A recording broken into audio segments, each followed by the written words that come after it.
Well, welcome to Adventures in Retro Home Networking.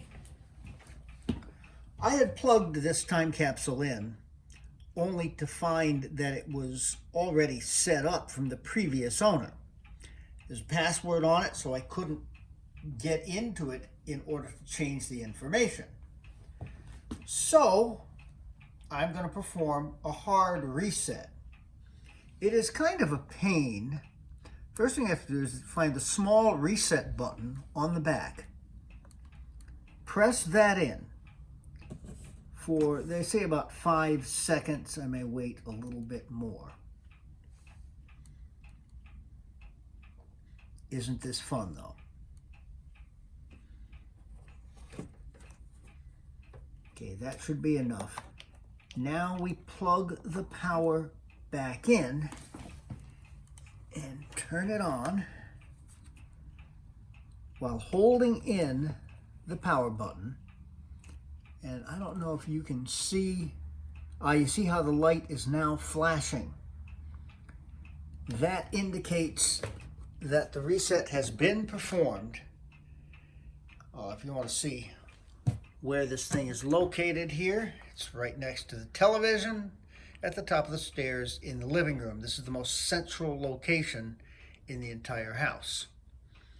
Okay, now back to a computer. Okay, here we are back at the Catalina desktop on the Mac Pro.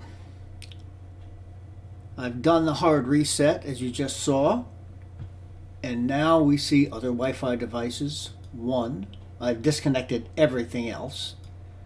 Apple Airport time capsule.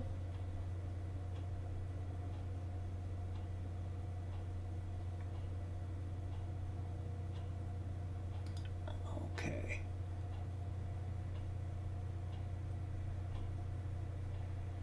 I'm going to change the name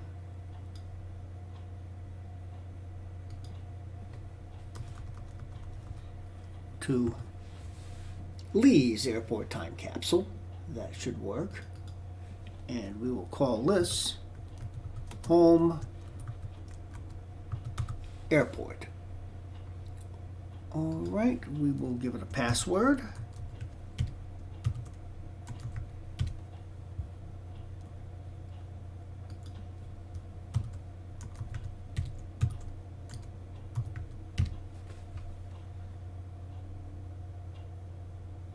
All right. I don't know that sending the analytics to Apple is going to do any good since they've discontinued these things, darn them.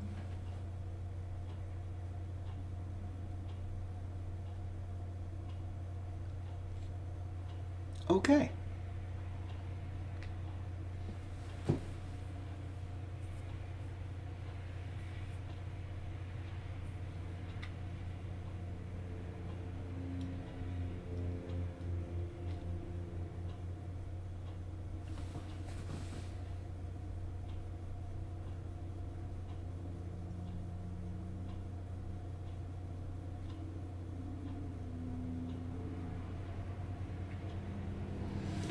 These things are beautiful to configure.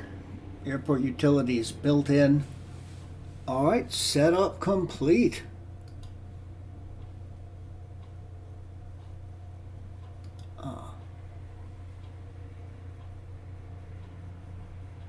Oh, we need a firmware update.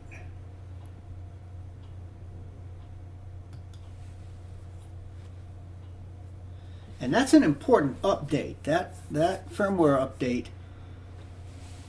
An error? Oh no. Oh no. That's a disaster.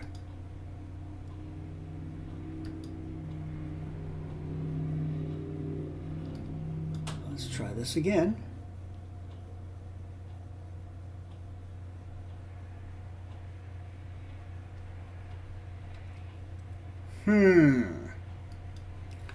Okay. So we're going to have to see what we come up with here.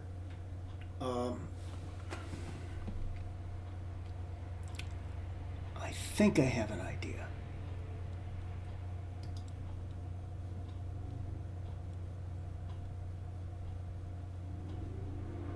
Okay, so we're going to edit.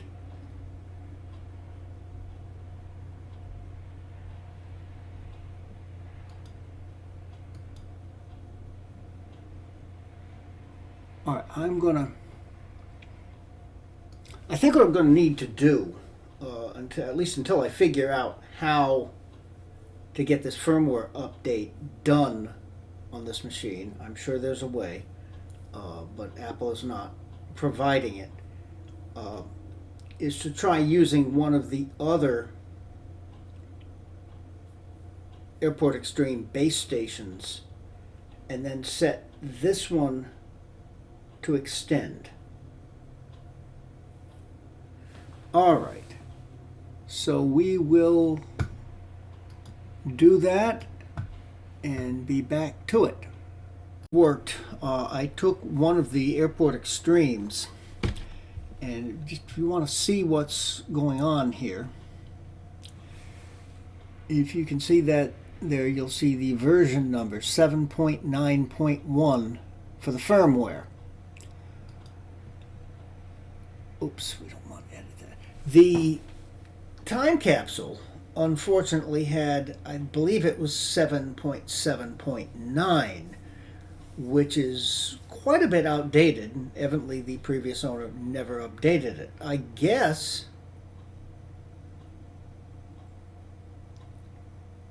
oh, no, wait a minute. Okay. We'll just have to see what goes on from there.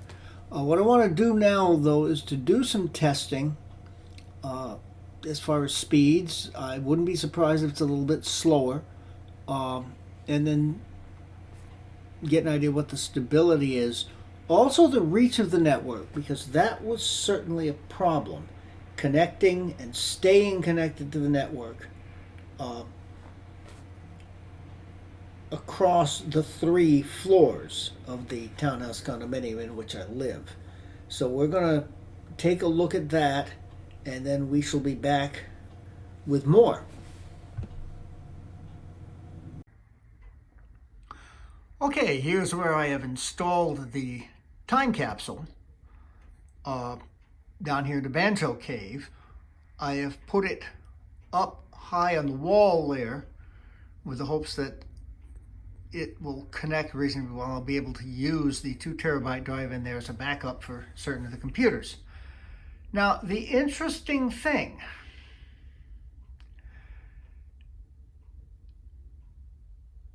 I went to my iMac,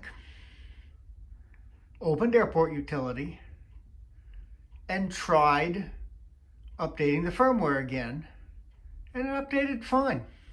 So Apple hasn't hidden it. Why? Maybe it was because I was upstairs in the bedroom at the Mac Pro, and the time capsule was actually downstairs in the living room. So I'm going to leave it here for now. We will see what happens with this. Maybe when I get adventurous, I will move this back up and let this be the actual router, and then the other one to extend it. But we're good for now. Okay, here's the older time capsule. I leave this connected. It has a 1 terabyte hard drive in it. I do not use it for backup. Rather, I simply use that as a network attached data drive, which works out very, very, very well for transferring things on computers which are not AirDrop enabled. That's been a good thing. And if you're curious, this is the primary backup device. It is a Promise Apollo. It's got 8 terabytes in it. I have it down here on the stairway because I found it was interfering with the sound bar that provides the sound for the home entertainment system. Doesn't seem to be a problem for it to connect with everything from down here, so there is a backup plan in store. Just about there. Let's open up Airport Utility. Now the Airport Extreme is being used as the router.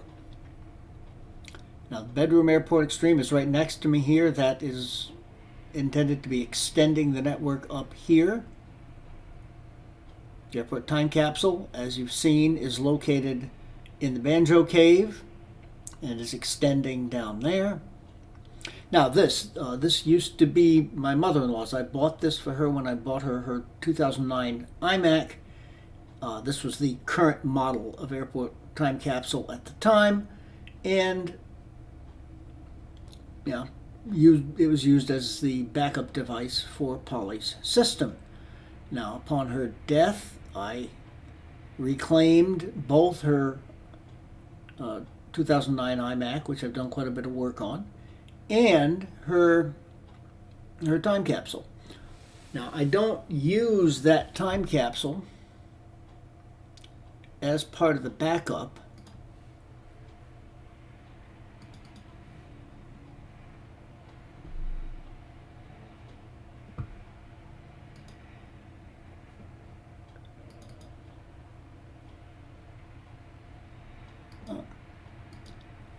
Well, it doesn't matter.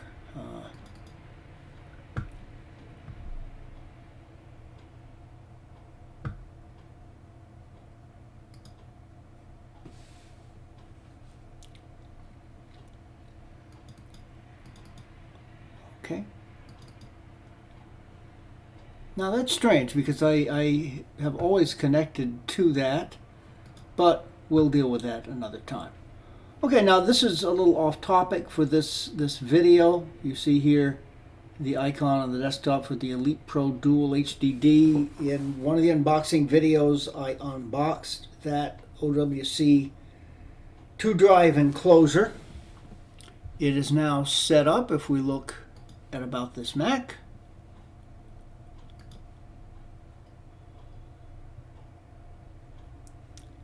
Elite Pro Dual HDD. There's actually two Seagate Barracuda 8 terabyte drives in there.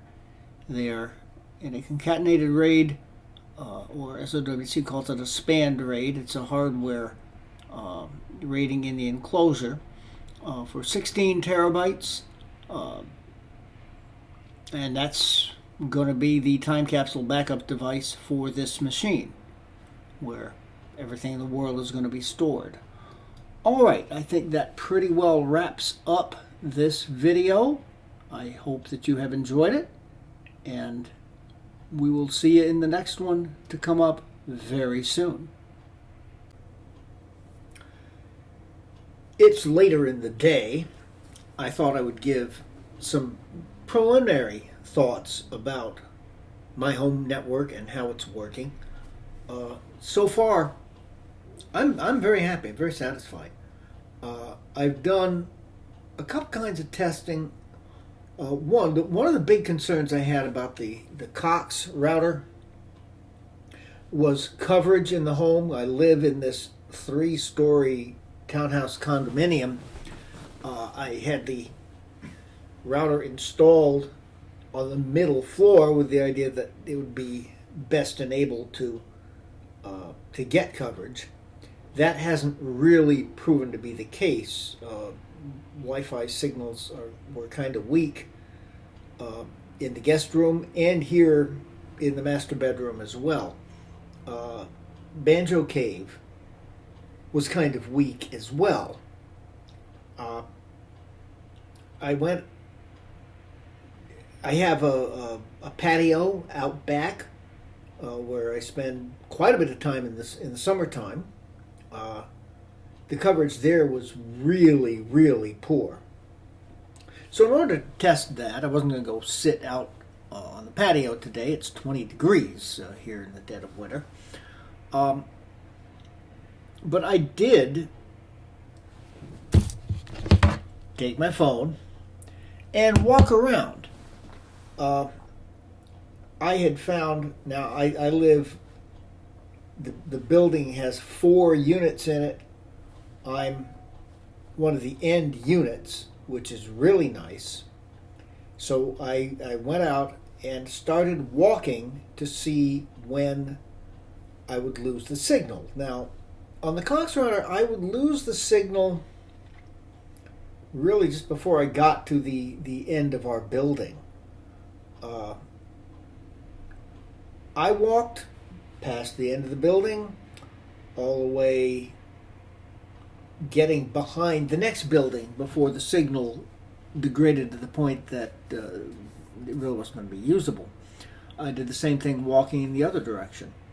Coverage up here has been fine. Yeah, so I think that's going to be very good. I also did some speed tests with the speed test app on the phone, and not surprisingly, the speeds are a little slower. I mean, these devices are back to 1913. Duh. Dream on. 2013. Pardon me. Got the 20th century in the brain, I guess. Anyhow,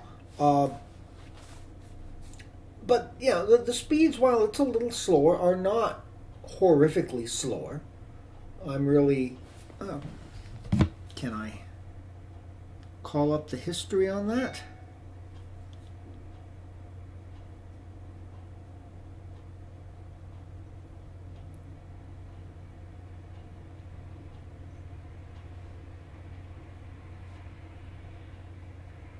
That was prompting me to install an extension. Okay, and yeah, looking at the history.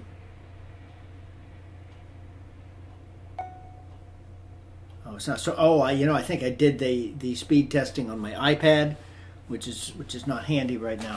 Okay, but yeah, the speeds were slower, but not horribly slower. Now, stability, it hasn't been up that long, and of course, it can only be as stable as Cox's signal, which has proven not to be very stable. It goes down, unfortunately, too frequently. But nonetheless, since the signal I'm getting from the router is clearly stronger, well, not faster, but stronger in terms of reach, I think stability is going to be very good. So we'll see how that goes. But so far, I'm really happy with this. Not to mention the joy and ease of configuring these Apple devices through Disk Utility. A very, very simple process. Now I'm going to leave it at this. Well, I'm not going to go back to the Cox router, I know that. I may at some point, particularly as wireless technology improves and as I get devices that would be able to take advantage of even faster wireless technology. Yeah, I probably will at some point, but for right now, I am really happy at this, and these devices were not super expensive. $35 for the Extreme Airport Extreme base stations. The time capsule with the 2 terabyte drive was a little more expensive than that, but still all very reasonable. So it's, at least for now, certainly, I think going to prove to be a good solution.